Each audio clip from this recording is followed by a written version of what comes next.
I'm not a lawyer, but on day 46 of the YSL RICO trial, Brian Steele turned up. I believe that this honorable court is biased against Mr. Williams and or his counsel, and I ask you to consider recusing yourself or don't do this again to me. Let me give you a recap on what happened. So the state calls Detective Quinn to the witness stand to testify about his investigation into what happened on September 11th, 2013, the day we've been talking about for weeks. While he's on the stand, the prosecutor asks him about some jail calls between Adrian Bean and his wife that were retrieved as a part of this investigation into the case. And just to be clear, these are 3 brand new jail calls that we have not heard yet. So the state wants to admit these 3 new calls into evidence and play them for the jury. Judge Glanville asked Brian Steele if he has any objections to the calls, but Steele says that the state has actually only identified 2 of the calls. He's waiting for them to identify the 3rd one, and once they do, and he will be able to confirm if he has an objection or not. Judge Glanville responds to that by asking Brian Steele if he has any objections to the 2 calls that have been identified, since he knows and has listened to those. Now, the audio is really hard to hear because Brian is not standing at the microphone, but essentially, Brian's response is that he tried to bring his concerns about these calls up a few days ago, and the judge instructed him to wait to raise those concerns as they come up. Like he was telling him that he was raising them too early and he needed to wait. So Brian is now saying he may or may not have an objection to these calls, but he wants to wait to raise them because that's what he was told to do. Judge Glanville asked Brian if he has actually listened to the 2 calls that have been identified, then says that the reason Brian can't confirm if he has any objections is actually because he's unprepared. Like I said, the audio gets really hard to hear, but here is some of the back and forth between the 2 of them. I did identify 2 of the 3 that are the newer calls that have not been admitted.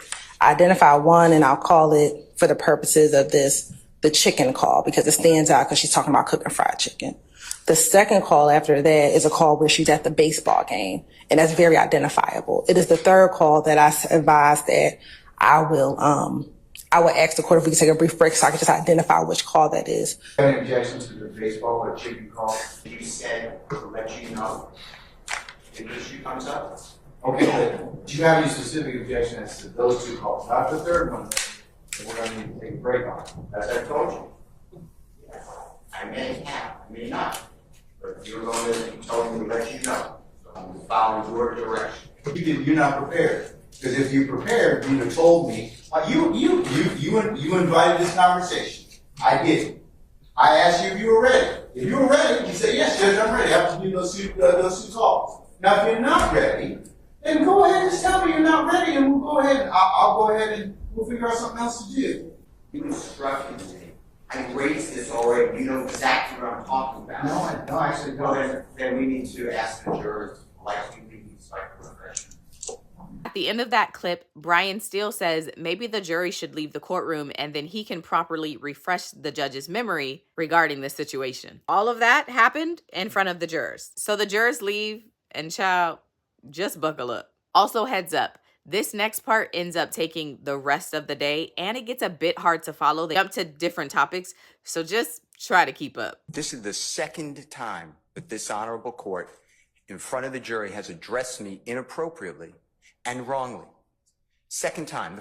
Now you say in front of the jury how unprepared I am. I am not unprepared for anything. Okay, I have no. I need to make a record. Your Honor, Mr. Steele, wait a second. When you keep delaying, okay, and that's what's happening to the court. He's delaying?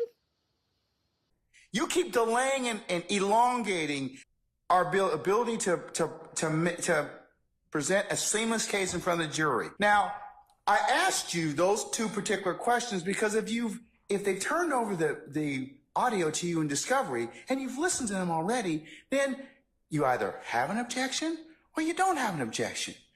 So that's why I've told you all at various times during this particular case. It's not because I want to embarrass you, Mr. Steele. It's just that I'm trying to kind of keep this thing presented in a way that the jury can listen to it. And the court is wrong. What happened was, let me finish, and I'm making this for the record. What happened is, and I don't get embarrassed by you, but I don't want to embarrass you. I made an objection that some of these jail calls have a third party who will not testify. I objected to hearsay. The state said it explains the effect Okay, which on... Let me finish. Which call? Which call? These calls... All right, so had you just told me up front, Judge, we have not had the opportunity to listen to all of those calls. We've only been able to listen to 2. I want to listen to the other ones. And I've listened to the calls. I know, I don't know what the third one they're trying to do. Okay, well... Listen, let me just finish.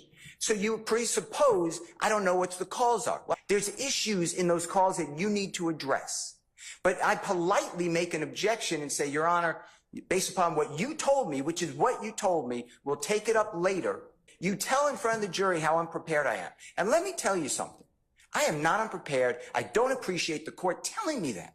The crux of the issue is, Mr. Steele, and the representatives from the state and everybody else, what happens right now is I have to take a break in order to vet all of these issues, which I'm required to do, Mr. Steele. And that's what is kind of disappointing to me, because I have given you all this administrative time, all these breaks to go ahead and do this, and this is what delays the presentation of this case. I raised this issue to you, and I don't remember the date, but it was days ago. I raised it, and the court said, all right, understood, and we'll take that issue up when it comes. Now, what am I supposed to do? Okay. Sit there and say no objection? It gives me no pleasure in saying this. I believe that this honorable court is biased against Mr. Williams and or his counsel, and I ask you to consider recusing yourself, or don't do this again to me. This is inappropriate to me. I respect you, but what am I supposed to do? Sit there while you do this? I didn't do anything wrong. I did exactly what you teach me to do and the courts teach me to do. All right. But instead, no, I got to finish this. Then I get told to this court says by Prosecutor Love that I'm not being candid with the court and I'm misrepresenting because Mr. Bean never went to the hospital at Grady on September 11, 2013. Oh, so we're back to Adrian Bean now. Okay.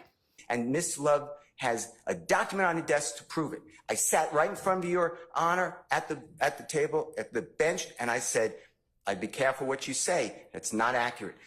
Miss Love looked down on me, and she said, it is accurate. You said, we'll take a break, figure it out. After the break, you didn't even bat an eye. Miss Love said, yeah, I was totally wrong. Mr. Steele's right. He was taken to Grady. Wait, so Adrian did go to Grady, and they talked about it at the bench and not in open court so we can hear?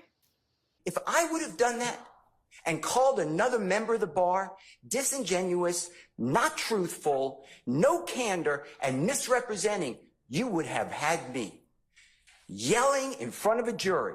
You did nothing. You didn't even ask Miss Love to apologize. I don't want her apology. I don't care about Ms. Love, but I care about the court. And now if you can walk in someone else's shoes just for a minute and see what you're doing to Mr. Williams, I make a motion to ask you to please recuse yourself. I know it has to be in writing within 5 days. If you want me to do that, I'll do it. And it has to go to another judge. But this is what's going on, Your Honor, whether you see it or not. You're yelling at me in front of a jury for nothing. And then you won't apologize. And I did nothing wrong ever on Mr. these Steele, occasions or others. I'm going to go ahead and address your motion at this point in time. I'm going to deny your motion at this point in time. He denied it already? You allowed a member of the bar yesterday ask a witness who constantly is committing, respectfully, potentially perjury. Did Mr. Steele shut off and turn on the recording? I never did that. If true, I'll die right now. How about that, Judge Glanville? Your Honor, I object to this. I don't care about her objection. I'm speaking with the court. I object. I'm speaking with the court. What I'm saying is, you said in front of this jury, I was unprofessional. I am not unprofessional. You were wrong. I'm not certain why there is this motion. I object to the language that is used. I'll die if the court does this. But I would ask that the court deny all of his motions. They are baseless. And I would ask, I've taken my licks from the court. So this notion that somehow the court is biased, when as recently as a few days ago, I caught it hardest. It was played everywhere. I'd ask that the court just deny Mr. Steele's motions, all of them, out of hand. There was a lot more. I don't even know what to say.